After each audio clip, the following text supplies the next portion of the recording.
সবার কাছে ভালো হতে পারবো না, আর আমি চাইও না সবার কাছে ভালো হতে। আমি মানুষ, মানুষ সবার কাছে ভালো হতে পারে না।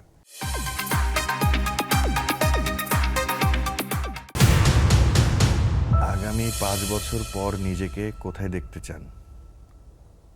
আগামী 5 বছর কিংবা 10 বছর, যে একটা সময় প্রান্তে শ্যামল মাওলা নিজেকে কোথায় দেখতে চায়? অভিনেতা হিসেবেই দেখতে চাই, আর কোথাও দেখতে চাই না। আমি আসলে অভিনয়টা করতে করতে মরে যেতে চাই। That's it. বাহ, চমৎকার! যে এক কথাই উত্তর, যে অভিনয় করতে করতেই মরে যেতে চাই। আর কখনো যদি এমন ফিল হয় যে অভিনয় করতে পারছি না কিংবা করতে কোনো না কোনো বাধার সম্মুখীন, তো ওই ব্যাপারগুলো আর কি অভিনেতারা কিভাবে ডিল করেন? যে অনেকে দেখা যায় যে আমরা দেখতে পাচ্ছি যে পারিবারিক কারণে অভিনয় ছাড়ছে, বিশেষ করে নায়িকারা ছাড়ছে, বা যে কোনো কারণেই হোক। কারণে কিংবা অসুস্থতার জনিত কারণে। আপনি এটা এই বোধটা কেমন? খুবই আসলে? দুঃখজনক, খুবই দুঃখজনক। তুমি একটা কাজ ভালোবেসে করো, সেই কাজটা তুমি একটা এমন সময় আসলো যে সময় তুমি আর করতে পারছো না বা আর সম্ভব হয়ে উঠছে না, এটা খুবই দুঃখজনক। এটা ভাবলেও স্যাড হয়ে যায়, আর আমি একদমই স্যাড হতে চাই না।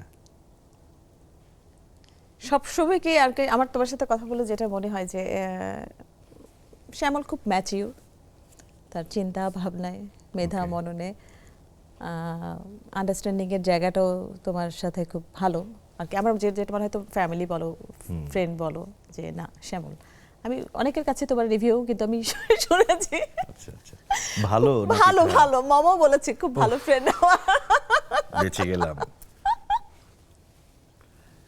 না, এইটাই কিন্তু অনেক, এটা অনেক বড় পাওয়া শ্যামল, যে আমরা হ্যাঁ, মানে মানুষের একটা সম্পর্কে মানুষ একটা সব ভালো দিক দিয়ে কথা ভালো বলি। হতে পারে না। হ্যাঁ। আমি হয়তো ভালো বন্ধু মমর, হয়তো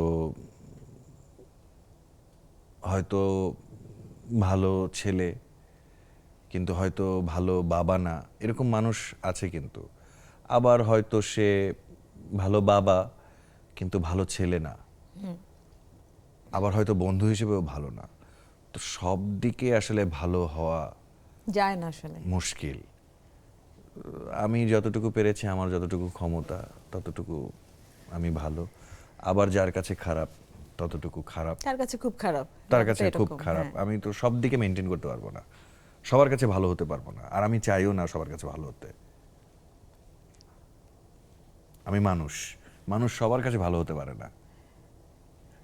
বাহ, চমৎকার! তো তো দার্শনিক লেভেলের চিন্তা ভাবনা শ্যামল, অনেক মজার মজার কথা বললো আজকে আমাদের সেটে।